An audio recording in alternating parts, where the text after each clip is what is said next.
बुरा जो देखन मैं चला, बुरा न मिलिया कोई, जो मन खोजा आपना, मुझसे बुरा न कोई। आपकी असफलता के लिए जिम्मेदार कौन है? आपके माता पिता, जो चाहते हैं कि उनके बच्चे खूब नाम रोशन करें, खूब आगे बढ़े। लेकिन वही माता पिता ये कभी नहीं चाहते कि उनके बच्चे रिस्क ले, कुछ ऐसा कर दिखाए जो इस पूरी दुनिया में किसी ने नहीं किया। भारतीय माता पिता तो ये चाहते हैं कि उनके बच्चे दिन भर घर के अंदर ही रहे, दिन भर घर के अंदर रहे और कुछ ऐसा कर जाए कि पूरी दुनिया में उनका नाम हो। या फिर हमारा एजुकेशन सिस्टम जो लॉर्ड मैकॉले ने 1835 में सिर्फ इसलिए बनवाया था ताकि वो हमें मानसिक रूप से गुलाम बना सके, उसकी हर बात को वो हमसे फॉलो करवा सके और उसमें हम अपना कोई भी दिमाग नहीं लगाए। और आज हो भी यही रहा है। जब व्हाट्सएप पे हमें कोई भी न्यूज आती है, चाहे वो फेक हो, हम अपना बिना दिमाग लगाए, बिना सोचे समझे उसे फॉरवर्ड करने में लग जाते हैं, क्योंकि हमारे एजुकेशन सिस्टम ने हमें सेल्फ अवेयरनेस जैसी कोई चीज सिखाई ही नहीं। हमारा एजुकेशन सिस्टम तो हमें इतिहास रटना सिखाता है, ना कि इतिहास रचना।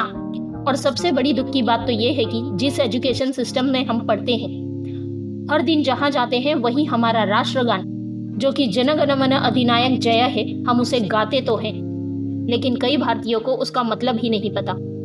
या फिर जिम्मेदार है हमारी सरकारें, जहां अगर एक युवा सरकारी नौकरी पाने के लिए निकलता तो उस एक नौकरी को पाने के लिए उसे अपने जैसे लाखों युवाओं के साथ प्रतिस्पर्धा करना पड़ता है। चलिए मान लेते हैं कि ये सभी आपकी सफलता के लिए जिम्मेदार हैं, लेकिन कई सालों से इन्हें जिम्मेदार ठहराने के बाद भी क्या आप सफल हो पाए?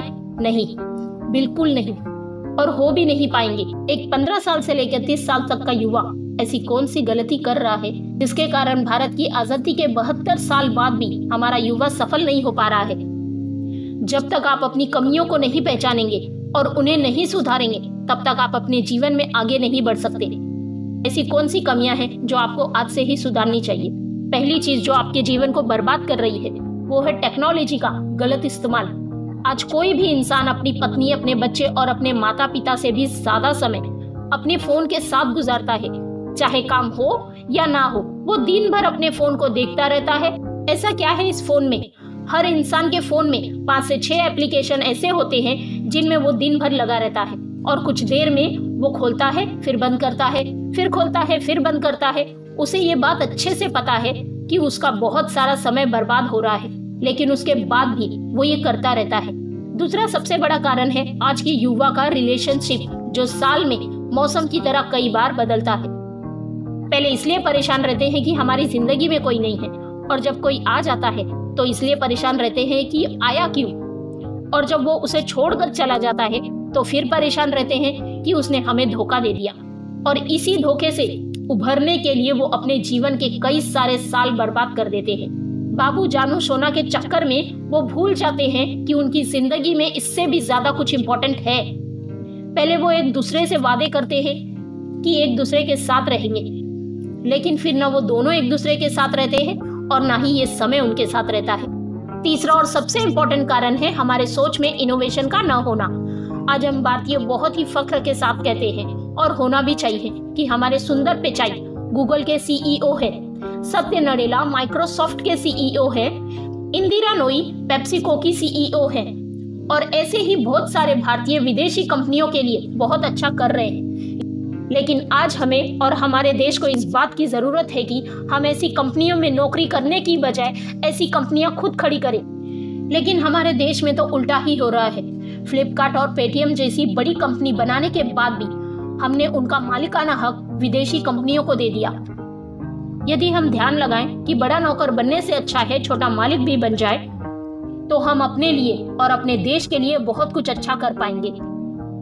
खुद की गलतियों को जानने के बाद भी तब तक काम नहीं बनेगा जब तक हम उन गलतियों को सुधार न लें। मेरी ये बात हमेशा याद रखना कि दुनिया को सुनाई कम और दिखाई ज्यादा देता है। इसीलिए आप बोलने की बजाय करके दिखाने में भरोसा रखें। कई बार आप अपनी फैमिली पर गुस्सा हो जाते हैं कि वो आपकी बात नहीं मानते। क्यों माने, क्यों सुने? आप सिर्फ बोलते तो आ रहे हो कि मैं ये कर डालूंगा, मैं वो कर डालूंगा, लेकिन आपने करके नहीं दिखाया। जिस दिन आप उन्हें करके दिखाएंगे, सिर्फ आपकी फैमिली ही नहीं, पूरी दुनिया आपकी बात मानेगी। दूसरा, आपको अपने साथ एक्सपेरिमेंट करना होगा। दुनिया कहती है लक्ष्य बनाओ और उसे हासिल करके दिखाओ, लेकिन उस लक्ष्य को बनाने से पहले आपको कई बार अपने साथ एक्सपेरिमेंट करना होगा। जैसे हुसैन बोल्ट बहुत ही अच्छे क्रिकेटर थे, लेकिन उन्होंने अपनी प्रतिभा को पहचाना और दुनिया के सबसे तेज धावक बने। महेंद्र सिंह धोनी पहले बहुत अच्छे फुटबॉल प्लेयर थे, लेकिन उन्होंने अपने आप को पहचाना और भारतीय टीम के सर्वश्रेष्ठ कप्तान बने। ऐसे ही आपको भी अपने साथ एक्सपेरिमेंट करना होगा और उसी के बाद आगे बढ़ना होगा। अब इस एक्सपेरिमेंट में आप कई बार गिरोगे, लोग आपको भला बुरा भी कहेंगे, ताने मारेंगे, कहेंगे कि तुम्हारे बस की बात नहीं, लेकिन तुम कभी हार मत मानना। अपनी गलतियों को पहचानना, उन्हें जानना, उन्हें ठीक करना और जिंदगी में आगे बढ़ना। कर्मण्येवाधिकारस्ते मा फलेषु कदाचन माँ कर्म फल हेतुर्भो माते संगुस्तो कर्मणि। गीता जी में भी हमें यही समझाया गया है कि हमारे हाथ में सिर्फ कर्म करना है, फल का अधिकार हमारे हाथ में नहीं है। वो हमें ईश्वर देंगे, अच्छे कर्म का अच्छा फल और बुरे कर्म का बुरा फल, जिसके लिए आप हमेशा तैयार रहिए। आशा करती हूँ कि मेरी बातें आपको जरूर समझ में आई होंगी। वीडियो को लाइक, चैनल को सब्सक्राइब करके बेल आइकन जरूर दबाएं और इस वीडियो को फेसबुक, व्हाट्सएप, इंस्टाग्राम सभी जगह पर शेयर जरूर करना, ताकि हर इंसान को ये बात समझ में आए। अगले वीडियो में मैं फिर मिलूंगी। जय हिंद, वंदे मातरम।